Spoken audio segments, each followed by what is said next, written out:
Earlier this week, we talked about the diamond that was unearthed in Botswana, the largest diamond after so many years that was unearthed. And today, I want us to talk about gold. Okay, when we say Africa is the mother, these are the things we talk about. Things that you ordinarily wouldn't hear happen anywhere happens in the motherland, and positive things for that matter. And this is why the continent attracts people, those with good intention, those with bad intention. In short, majority of those that come to the motherland, majority of those that are attracted are those with negative intention. You know, when something is so beautiful and so bright, it begins to attract people who want to take advantage or want to use that which they see. Okay, so it attracts these people. Everybody wants to come in and, you know, take out. Everybody wants to come and take their share. Everybody wants to come and partake. It's quite unfortunate that up until today, gold is being smuggled, mined illegally and smuggled to UAE and other parts of the world. Yes. Now they tell you that if you want to get the best gold, you go to Dubai. A lot of Africans, wealthy men and women, travel to Dubai to go purchase gold. They import it from Dubai to Africa to sell finished product of gold. They import it to Africa. And most of them do not know that this gold that they are importing from Dubai, and they believe it's Dubai gold, the best quality of gold you could ever get, Dubai gold, are African property that were smuggled out. The raw materials were smuggled out, and the finished product is sent back to you, and you buy it in expensive prices. Okay? You buy it very expensively. Why you are sitting on top gold, you don't even know. Because they discourage the African countries to have interest in mining companies, in raw material companies. Okay, they only make you have interest in finished products. That's why majority of our wealthy men and women in Africa don't even care. It has never crossed their mind to build a mining company.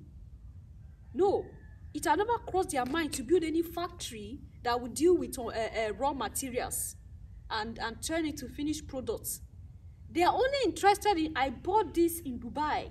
When I was in Dubai, I bought this. You know, I don't know. There's this feeling many rich men and women in Africa have when they sit down and have a discussion, especially their wives, their kids, even they themselves. And then they tell their peers, I got this when I was where? I got that when I was here. Okay? They are not ashamed anymore. And this is what the world have fashioned the mind of Africa into. For you to glory in buying finished products in different parts of the world. And not for you to glory in buying or maybe producing a company that can produce that finished product in your own motherland, under your nose. And this is why we are okay when our raw materials are taken away and turned into finished products. And the painful thing is that these materials are taken away in very cheap prices. And then when they finish it, they sell it to you. You are the owner of something.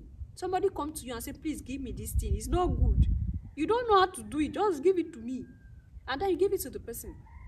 And then you go back to that person's land and buy the same thing that you have given to them. You buy it very, very expensive. And instead of you to be angry, you are happy and you are boastful that you purchased this somewhere. You are happy that you spend such a huge amount of money to purchase one tiny thing. You are happy. It shows that you have money, you are rich. Are we not stupid? Is something not wrong with us? How many countries in the world is selling to us unfinished products, raw materials? How many countries? We don't think as Africans. How many countries in the world are selling to us unfinished products?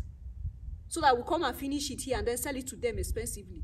There's no country in the world that does that. It's only Africans. It's only the melanated community that will be happy that some people will come and carry their own raw materials and finish it and then sell it to them.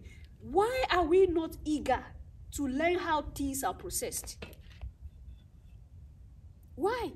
because religion have dealt with our brain, it has destroyed our thinking faculty. And that is why a man will carry men like him, 41 of his kind, will go and stay in the bush for more than 2 years and come back and say they brought message of salvation. 2 years, that if you have started something, start creating something, you would have, within that 2 years, been an expert of that thing that you are beginning to create. So some group of people will go and stay inside the bush on top mountain for 2 good years. After 2 years and some months, they come back and say they brought message of salvation for people. It is only in Africa that it happens. It's unfortunate. It was released earlier today. It says that in 2022, at least 435 tons of gold were smuggled out of Africa. 435 tons. That's more than 1 ton of gold every day. Dubai has been exploiting Africa's gold. But who's behind this masterminded heist? If you think it's just one nation, you're mistaken. In reality, multiple nations have banded together to plunder Africa's gold. And tragically, while they grow richer, Africa remains trapped in economic instability. They build empires on African gold and in return, give nothing. So, who's really behind it all? Let's find out. Africa, blessed with immense natural wealth, has long been the target of foreign exploitation. From the dark days of colonization to the modern era of globalization, Africa's resources have consistently been drained by those who see its riches as theirs for the taking.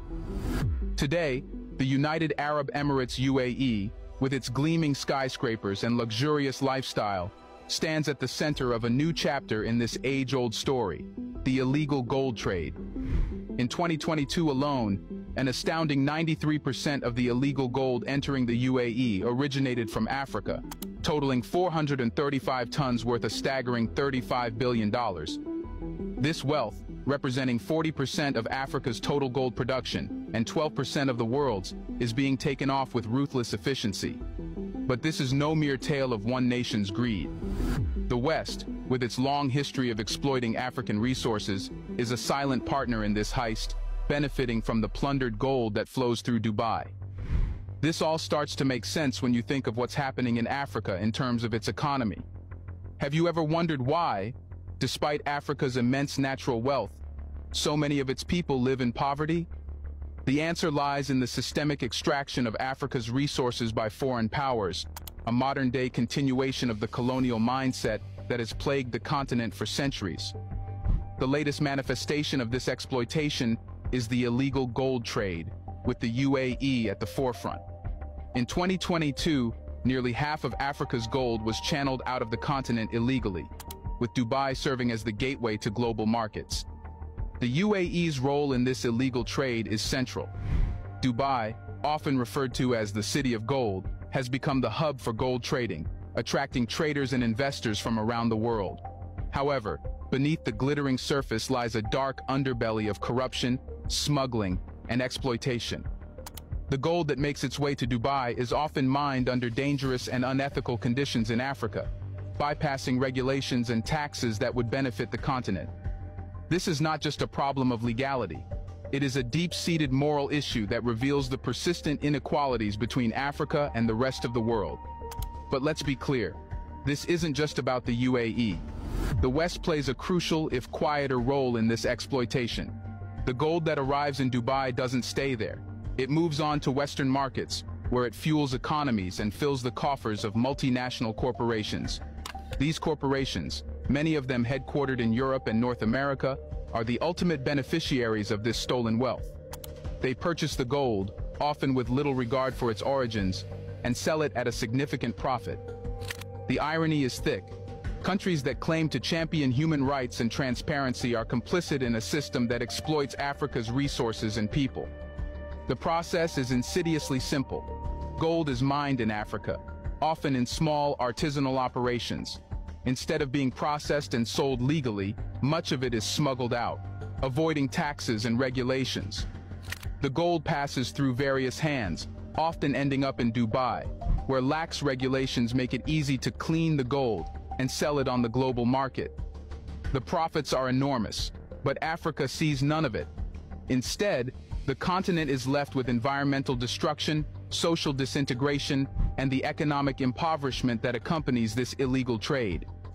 All in all, if Africa isn't reaping the benefits of its gold, then who is? Royal Majesties, you have heard that. It's unfortunate that the motherland is in the situation that she is today.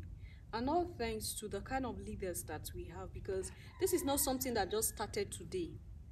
It's not something that started yesterday. This is something that has been happening for centuries past, right? And the African people have not still learned their lessons to know that no people in the world love them. They only love their resources. And all of them are interested in the resources. And that's why suddenly when a nation begins to befriend any African countries, that country should be careful and tread with caution. I don't know what has happened to us, that we think that things can come to us free without any ulterior motive.